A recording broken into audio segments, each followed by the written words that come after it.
सत्यं ज्ञानमनन्तं नित्यमनाकाशं परमाकाशं सत्यं ज्ञानमनन्तं नित्यमनाकाशं परमाकाशं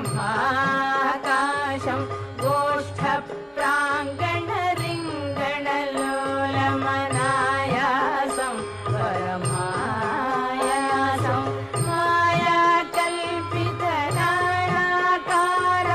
मायाकल्पितनानाकारमनाकारं भुवनाकारं स्वामानाथमनाथं प्रणमत गोविन्दं परमानन्दं कृत्स्नाम् अत्सीहेति यशोदातारणशैशवसङ्कासं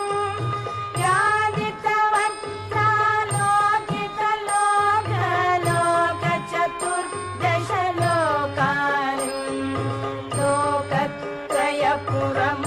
लोकत्रयपुरमूलस्तम्भं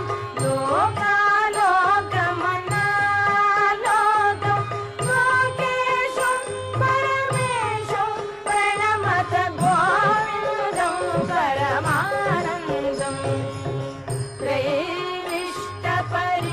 त्रयीविष्टपरिपुवीरघ्नं क्षितिभारघ्नं भवरोगघ्नं कैवल्यं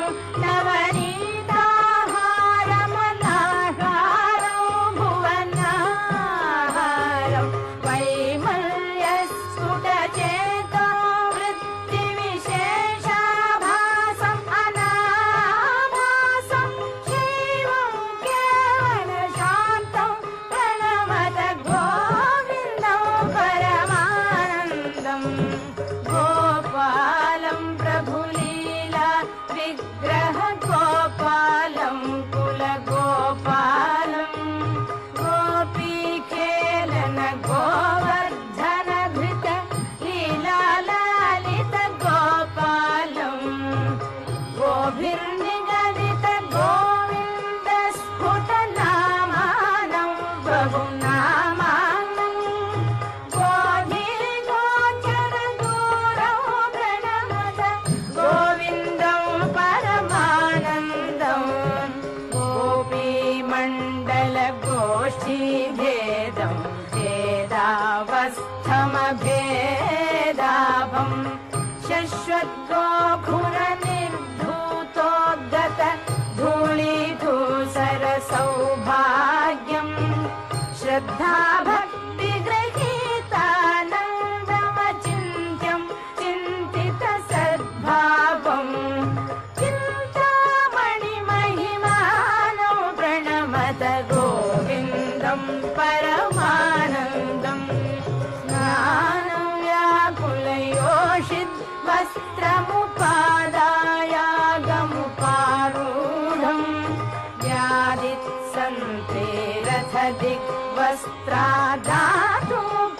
व्यादित्सन्त्रेरथदिग्वस्त्रादातुमुपाकर्षन्तं ताः निर्धूतद्वयशोकविमोहं बुद्धं बुद्धेरन्तस्थं सत्तामात्रशरीरं प्रणमत गोविन्दं परमानन्दं कान्तं कारणकारणमादिमनादिं कालघनाभासं कालिन्दीगतकालीय शिरसि सुनृत्यन्तं मुहूर्त्यन्तं कालं कालकलातीतं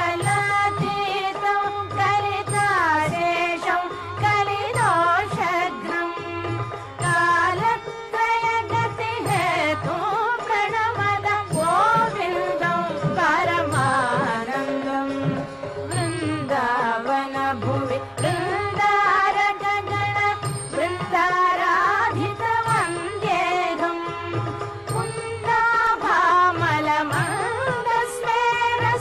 कुन्दाभामलमन्दस्मेरसुधानन्दं सुहृदानन्दं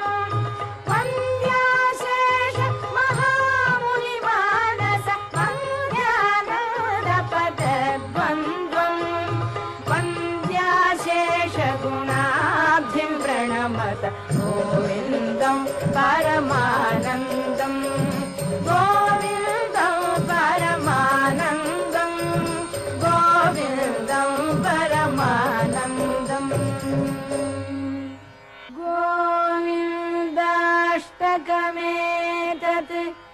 अधीते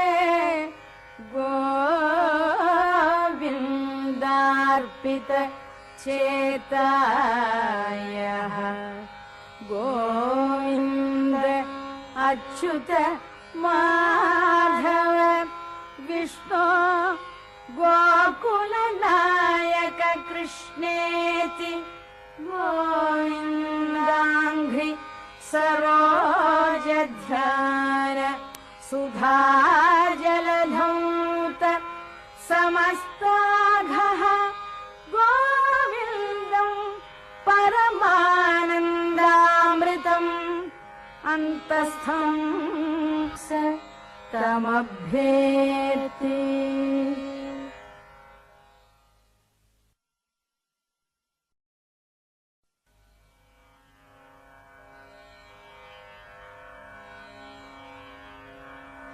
सत्यं ज्ञान